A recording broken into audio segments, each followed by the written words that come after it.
In this video, we're going to look at how to add and modify members in your Microsoft Teams courses. So within Teams, you want to be inside a particular course. So we'll just click on that.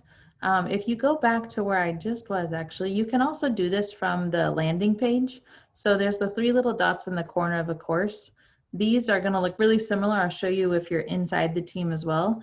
But if you click on those three little dots, you get all of these different options. So managing the team and adding members is what we're going to take a look at. So you can get to these same options if you're within the course itself, and you go over to the title on the left-hand side. There's three little dots that if you click on those are the same as when you're on the outside. Another quick little thing I'll mention is that if your screen is smaller, you might see something that looks, you might not see that little extra bar. So if you see something like this, you either want to extend your screen so that it's bigger, or if you hover over the team, so I'm not clicking on anything, but if you don't see this white kind of bar here, it's still there. If you just hover over Teams, it'll show up. So if you're not seeing it, that's why. So I'm just going to make this a little bit bigger so that it shows up again.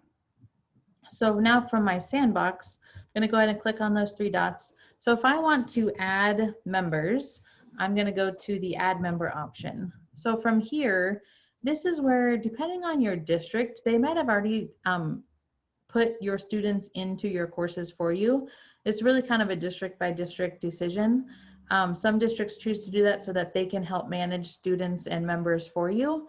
But if your district hasn't done that for you, you're going to have to go in and add students yourself. So by clicking on add members, I can now add students directly from this page. So if you have your student list up next to you on your screen, you can just start typing in names and they'll start to populate. So if I see the Sarah that I want, I'm going to click on Sarah and then I can just keep going. So I'll just type in, and these, as long as they're part of your domain, which if you're in the district, they will be, you'll just start putting names in and they'll start populating.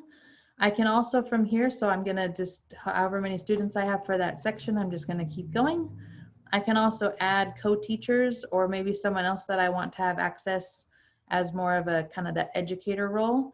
I can add teachers here as well. So we'll add a few people just so we can see. I'm not going to, well, I guess I can add them. So I will add these folks. They were going to get a notification. So if you don't want students to see your class yet, don't add them until you're ready.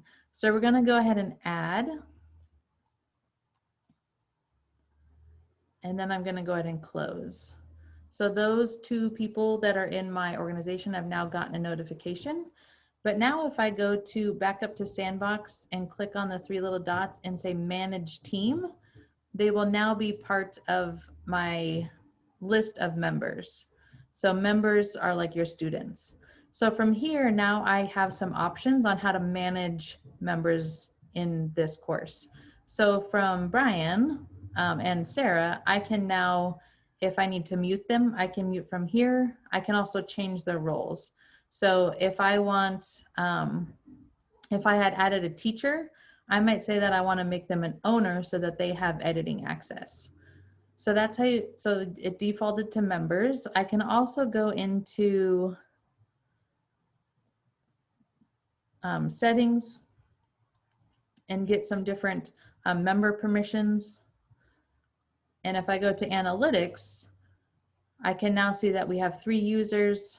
And if they started to engage in the course, I would start seeing some different analytics show up for what their engagement is like within the course.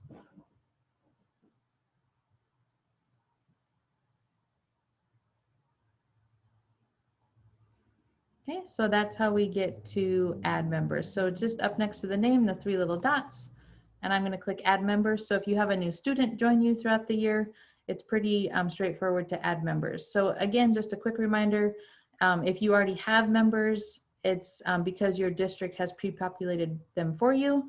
You also might want to check before you go through all this work, you might check with your district really quick just to make sure they're not going to do that between now and the start of school.